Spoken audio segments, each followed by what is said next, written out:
համար մեր ապրուստն է, ամբողջ տարվա եկամուտն է, այդ է։ Armenica vulgaris հայկական խնձոր կամ ֆրուկտով Արմենիա, սրանք տարբեր ժամանակներում Ծիրանի բացատրություններն են։ Մեզ համար այսօր այն այցեքարտ է, խորհրդանիշ կամ բրենդ, որի միջոցով մտածում ենք, թե աշխարհում կարող ենք ճանաչում ունենալ։ Այն այնքան մերն է, որ հայտնի նարնջագույնը հայերենով ծիրանագույն է։ Թե Ծիրանի ինչ տեսակներ են աճում, ասենք Իրանում, Չինաստանում կամ Արգենտինայում, մեզ այնքան էլ հետաքրքիր չէ։ Հայկական ծիրանը անզուգական է, թե գյուղացու, թե վերամշակողի, թե արտահանողի համար։ Այս դեպքում հաստատ նրանք գնի շուրջ չեն սակարկում։ Ծիրանը մեր Հայաստանի փառքն ու պատիվն է, որ ամբողջ աշխարհում գոյություն չունի, ծիրան այդպեսի համով։ Միայն թե գյուղացուն այնքան էլ հետաքրքիր չեն բրենդային տարբեր հասկացությունները, ծաղկած ծառերին ձյուն չգա, ինչպես գրեթե ամեն տարի լինում է վաղահաս այս մրգի հետ, իսկ հատկապես բերքարատ տարիներին կարողանա իրացնել այն լավ գնով։ Սա այն ամենն է, ինչ այսօր գյուղացին պահանջում է գյուղնախարարությունից։ Վարկավոր են անհատը ձեռներեցներին ու կարողանան դուրս հանեն, էլ արտաքին շուկա դուրս գան։ Արտաշատի Նարեկ ու Քաղցրաշեն գյուղերում երևի տուն չկա, որ այս մրգի հետ չկապի սպասումները բերքահավաքի պիկին նրանց ամենասպասված հյուրերը արտահանողներն են։ Ասենք այս վրացուհին, ում մերոնք ծիրանը վաճառելու են 200 դրամով, կամ մթերող ընկերության ներկայացուցիչը, ով համաձայնության եկավ մի քանի գյուղացու հետ կիլոգրամը 45 դրամի սահմաններում։ Եթե գյուղացին ինքը հասնի մթերողի մոտ, 5 դրամով կավելանա կիլոգրամի արժեքը։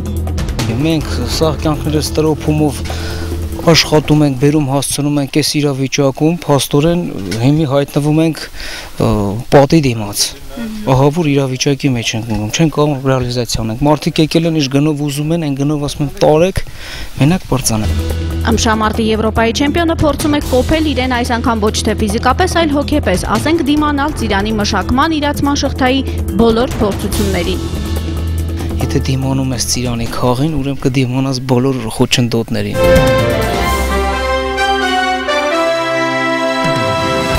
Գյուղացու տրտունջը բոլորովին գյուղ փոխնախարարի սրտով չէր, իրացման խնդիր համենայն դեպս իր համագյուղացիները ծնունդով Քաղցրաշենցի Սամվել Գալստյանի խոսքով պիտի չունենան։ Դա պրովոկացիա է, հայտարարում եմ։ Նույն Քաղցրաշենում առաջի իսկ օրից ի տարբերություն անցյալ տարվա մթերում արտահանումը, մթերում Ծիրանի վերքավաք սկսվել է ամսի 13-ով, այս տարի սկսվել է 23-ով, 24-ով, 11 օրվա տարբերությամբ ուշացած եղանակային պայմանները ուշացրել էին։ Մթերում իրականացնող կազմակերպությունները մթերումը իրականացնում են 45 և 50 դրամով։ Գյուղ փոխնախարարի տվյալով ի հեճուկը ժամանակին աղմուկ բարձրացրած լրագրողների ու հոռետեսների այս տարի նաև Ծիրանի լավ բերք ունեցանք։ Վերջին 10 տարում ամենաառատը։ Օպերատիվ տվյալներով մենք այս տարի կունենանք 80-ից 82 հազար տոննա Ծիրան, անցյալ տարվա 78-ից 80 հազարի դիմաց։ Գյուղվիճակագրությունը անակնկալ ունի նաև արտահանման թվերի մասով։ Վերջին 20 տարվա մեջ Ծիրանի արտահանման ռեկորդային ցուցանիշ է արձանագրվել։ Այսօր պետք է ասեմ արդեն 9761 տոննա երեկվա դրությամբ ցուցանիշը, երեկվա ցուցանիշն է արդեն արտահանվել է։ Ինչ վերաբերում է Ծիրանի արտահանման աշխարհագրությանը, ապա Հայաստանից մրգի արտահանմամբ զբաղվողները ավանդաբար կողմնորոշված են դեպի ռուսական շուկա։ Փոխնախարարի ձեռքին վերջին ամենաթարմ թվերն են։ Ռուսաստանի Դաշնություն 6275 տոննա, Վրաստան 2563 տոննա, Ուկրաինա 814 տոննա, Բելարուսիա 54 տոննա, Բելգիա 200 կիլոգրամ։ Հայաստանից արտահանվող բնամթերքի մեջ ամենամեծ 60% է կազմում Ծիրանը։ 2008-ին երկրից արտահանվել է $2 միլիոն, 5000 տոննայից ավելի ծիրան։ Այս տարի մինչև սեզոնի վերջ պաշտոնական վիճակագրությունը կամփոփի մոտ 12000 տոննա։ Առաջին անգամ հայկական ծիրան հայտնվել է նաև Բելգիայում գյուղնախարարության պաշտոնյան հավաստիացնում է, որ նոր շուկաների ձեռքբերման մասով քաղաքականություն տարվում է։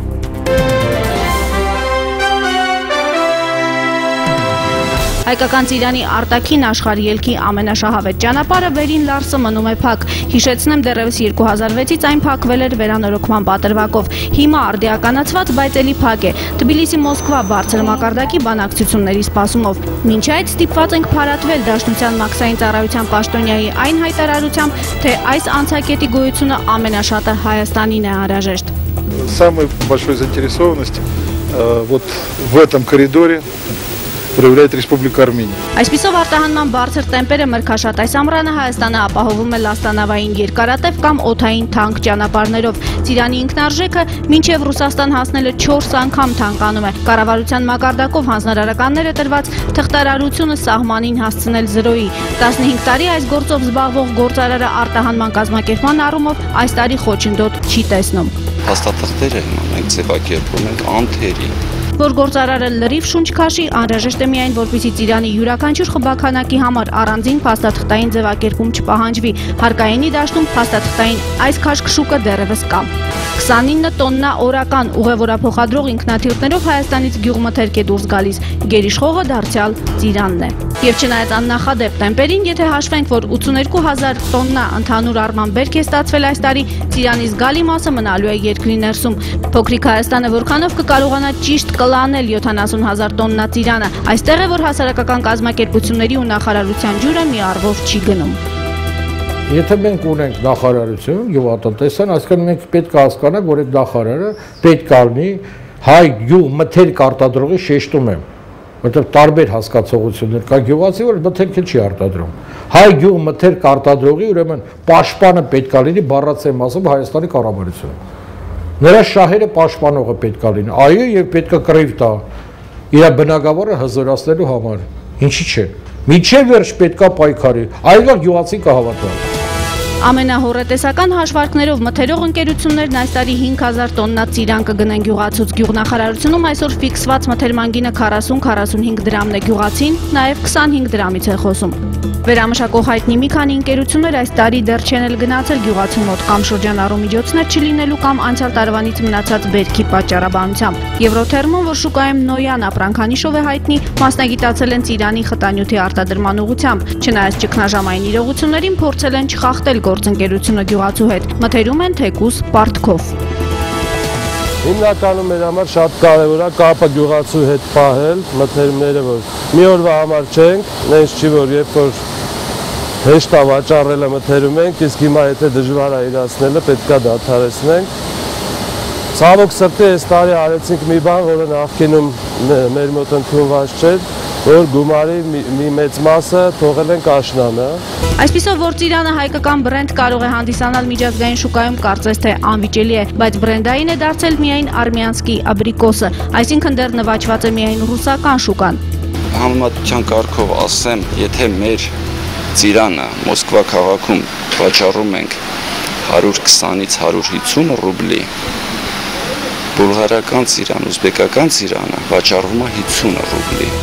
Մյուս կողմից ծիրանային խնդիրները համակարգված չեն նաև ներսում, ասենք գյուղնախարարության պաշտոնյան, ծիրանի ամենաբերքաշատ այս սեզոնին մայրաքաղաքի շուկայից ծիրանի կիլոգրամը գնել էր մոտավորապես Սոչիի գներով։ Ես այսօր այս ծիրանը գրել եմ 1 կիլոգրամը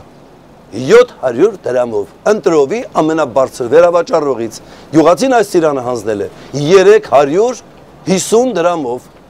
350, ուզում եք անունն ասեմ, նույն քաղցրաշենցու։ Ինքը բերել եւ հանձնել է։ Բարի լինի ինքը վաճառի։ Մյուս կողմից էլ պատրաստ էր հաշտվել իրականության հետ հայտնի պատճառաբանությամբ։ Շուկան հետ հելադրում իրենք կամ։ Առաջարկի պահանջարկի օրենքը գործում է։